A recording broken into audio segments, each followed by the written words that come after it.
Right, gentlemen.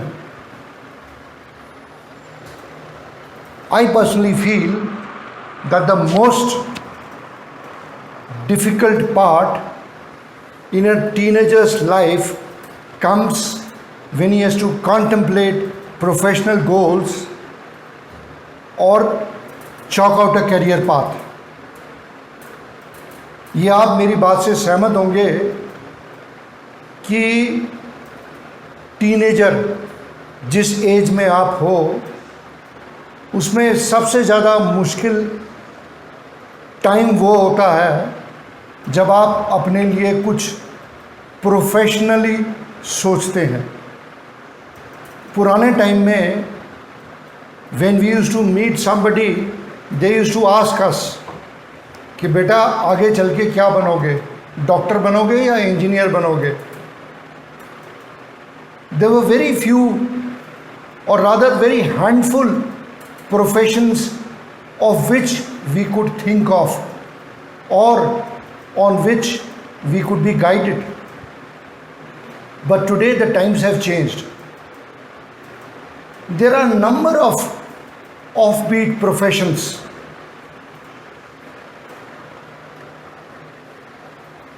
on which we are being guided by our mentors, by our teachers, professional academies. There is a wide variety of things.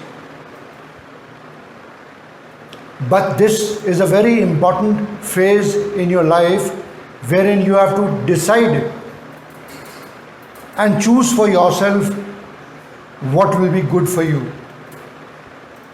Today I am here with my series of lectures, with first one being Introduction towards Defense Services.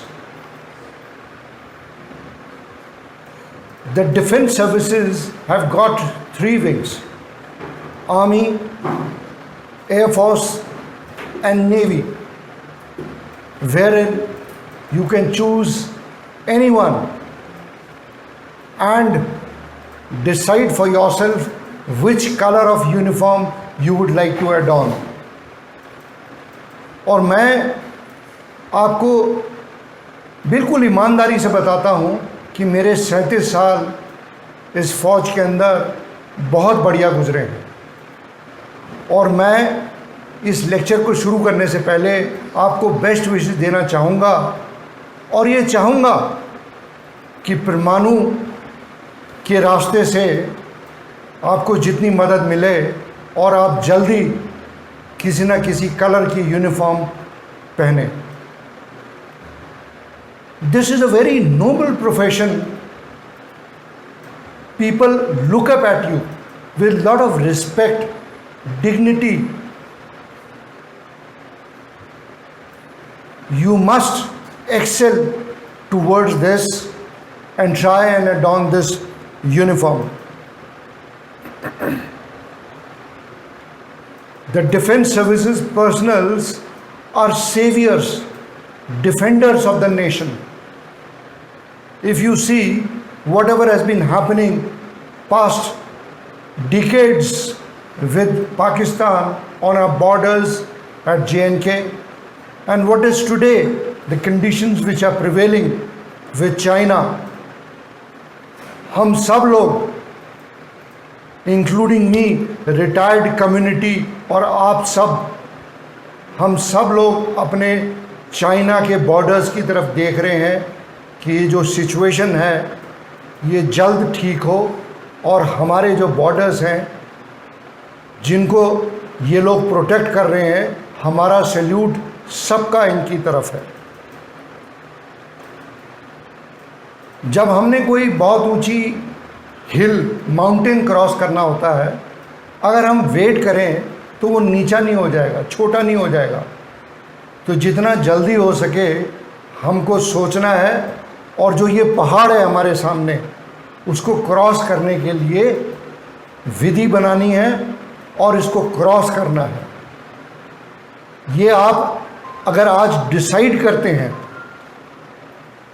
अगर आप आज दृढ़ निश्चय करते हैं, प्रण करते हैं कि मैंने ये जंग जीतनी है, तो आप जीत सकते हैं। ये जंग कौन सी?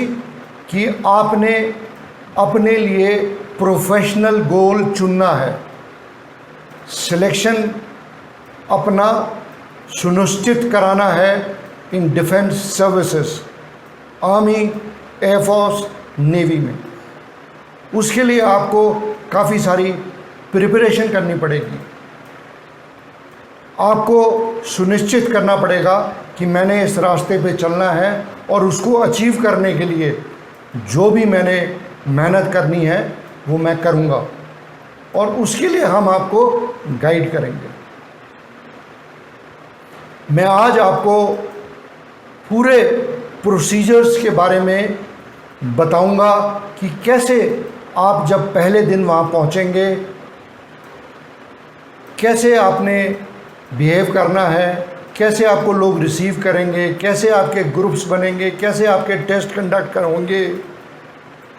और अगली जो मैं क्लास लूँगा उस लेक्चर में मैं कुछ तैयारियां करके आऊँगा और आपको कुछ फोटोग्राफ्स दिखाऊँगा कि जिससे कि आपके दिमाग में जो मनसाएं होंगी, जो आपके दिमाग में डाउट्स होंगे, वो मैं दूर कर सकूं, और उन डाउट्स को दूर करने के बाद आप थोड़ा सा और कॉन्फिडेंट हो जाएंगे कि आपने एसएसबी में फेस कैसे करना है, आपने क्या फेस करना है, आपकी अगर कमियां हैं तो वो कैसे दूर करनी है। इन सब चीज़ों के बारे में हम डिस्कस करेंगे ना। मेरी आपसे एक रिक्वेस्ट है कि ये वन वे ट्रैफिक नहीं होगा, ये टू वे ट्रैफिक होगा। तो हमने ये कोशिश करनी है कि आपके जितने भी डाउट्स हैं, हर आदमी के दिमाग में कोई भी चीज़ फेस करने से पहले कुछ क्वेश्चंस होते हैं। अगर वो क्वेश्चंस दूर कर लिए जाएं तो वो ज़्यादा कॉन्फिडेंट हो जाएगा। He will be more confident to face the enemy which is unknown as of now, so let it be known in times to come. तो आपके दिमाग में मेरे इस लेक्चर के दौरान बाद में कोई भी क्वेश्चंस उत्पन्न होते हैं या आपके दिमाग में कुछ सवाल हैं, वो कोई भी हो, बिल्कुल बेसिक तरीके का हो, जिसमें आप सोचते हो आप अपना नाम नहीं बताना चाहते, आप लिखो उस क्वेश्चन को, हमको बताओ और मैं आपका डाउट दूर करूंगा, जिससे कि आप दिमागी तौर से रेस्ट हो जाएं और आपका कॉन्फिडेंस लेवल और इंक्रीज़ हो जाए। तो सवाल ज़रूर पूछने का, इसको हम जरिया तैयार करेंगे कि आप मैसेज दे दें हमारे को, फिर मैं आपका चाहे नाम बगैर पढ़े या अगर जो बोलेगा या कोई सवाल इस तरीके का है वो मैं उसमें आपका नाम भी ले लूँगा। बट मैं आप चाहता हूँ कि आप मैक्सिमम पार्टिसिपेट करें और इससे बेनिफिट उठाएं। सोल्जरिंग है क्या? Soldiering is actually facing situations. Every day is a different situation. If you are facing an enemy or the terrorists or the militants in J&K, every day is different. Every terrain is different. Every environment is different. Conditions in every weather is different. So हर रोज आपके सामने अलग situation उत्पन्न होगी। उस situations को आप कैसे tackle करते हैं, ये एक आर्मी ऑफिसर के लिए निहायत ज़रूरी है।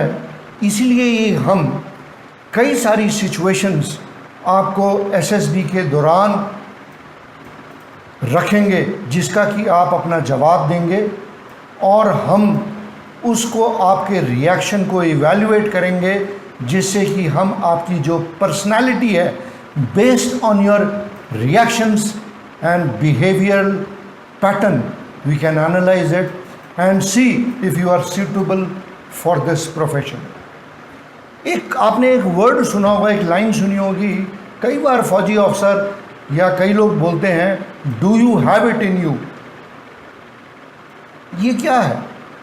हम जब सिलेक्शन सेंटर में होते हैं, मैं आपको बता देना चाहता हूँ इस लाइन के ऊपर कि मैंने हम जब सिलेक्शन सेंटर होते हैं क्यों बोला, क्योंकि मैंने 2 टेन्योर्स सिलेक्शन सेंटर में किए हैं, एक बैंगलोर में और एक इलाहाबाद में, जहाँ की मैं ग्रुप टेस्टिंग ऑफिसर था, GTO, और मैंने अनगिनत कैंडिडेट्स अपने 2 टेन्योर के दरमियान देखे और उनका बिहेवियर पढ़ा मैंने। इसको पढ़ने की जो नीति है, जो सिखाया गया है हमारे को, this has been taught to us in Defence Institute of Psychological Research which is based at Delhi. एक रिसर्च सेंटर है, वो कंटिन्यूसली इसके ऊपर पढ़ाई करते हैं, बिकॉज जो हमारा सिलेक्शन का सिस्टम है इट इज़ टाइम टेस्टेड, और इस पे आज भी स्टडीज़ चलती रहती हैं। अगर हमें कोई कैंडिडेट मिलता है जिसका बिहेवियर थोड़ा सा अलग होता है, तो हम उसको स्टडी करने के लिए और इस पैटर्न को और ज़्यादा समझने की कोशिश करते हैं। सो ये इवैल्यूएटेड, टाइम टेस्टेड, क्योंकि कितने ही सालों से ये पैटर्न चला जा रहा है और इसमें समय समय पे सुधार होता रहता है। Like if you see, previously we used to have a system of 4 day testing. 4 दिन का टेस्टिंग होता था किसी भी सर्विस सिलेक्शन सेंटर में। यहाँ मैं आपको बता देना चाहूँगा कि सर्विस सिलेक्शन सेंटर्स हमारे पास 4 हैं। चौथा रिसेंटली अबाउट 3-3.5 साल पहले रेज़ हुआ है कपूरथला में। कपूरथला में जो है वो सिलेक्शन सेंटर नॉर्थ है, एक इलाहाबाद में है सिलेक्शन सेंटर ईस्ट, एक सिलेक्शन सेंटर सेंट्रल है भोपाल में, और सिलेक्शन सेंटर साउथ है बैंगलोर में। इलाहाबाद में 5 SSB हैं, कपूरथला में 2 है जो कि नया खड़ा हुआ है, और भोपाल में 3 SSB हैं, और बैंगलोर में 2, 17 और 24 SSB।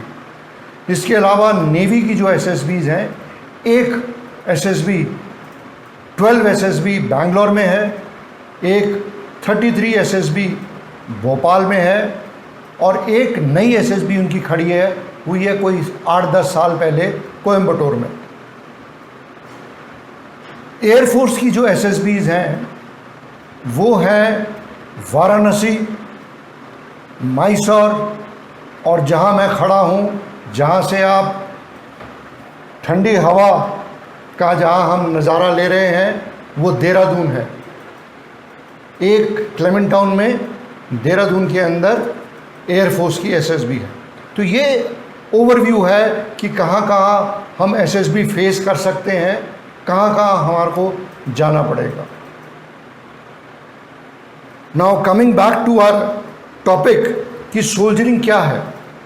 हम डिफरेंट सिचुएशंस फेस करते हैं हर रोज़, हर जगह इलाका दूसरा है, हर जगह दुश्मन अलग तरीके की प्रॉब्लम्स पोज करता है, एनवायरनमेंट अलग है।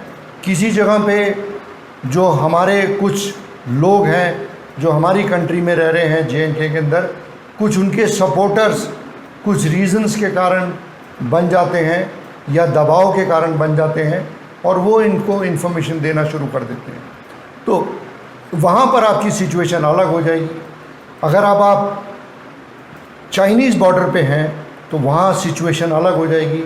मैंने जो अपनी बटालियन कमांड करी थी वो नॉर्थ सिक्किम में करी थी, और वो एरिया जहाँ सबसे पहले प्रॉब्लम हुई थी दैट इज़ नाकुला, वो मेरे पास ही पोस्ट थी नॉर्थ सिक्किम के अंदर। और वहाँ का जो टेम्परेचर है तकरीबन -35 डिग्रीज से लेकर -40 डिग्रीज टेम्परेचर पहुँचता था। सो इसके अंदर स्पेशल क्लोथिंग होती थी, स्पेशल राशंस होते थे। So degree of difficulty to fight the enemy is much more because of climatic and weather conditions which prevail there.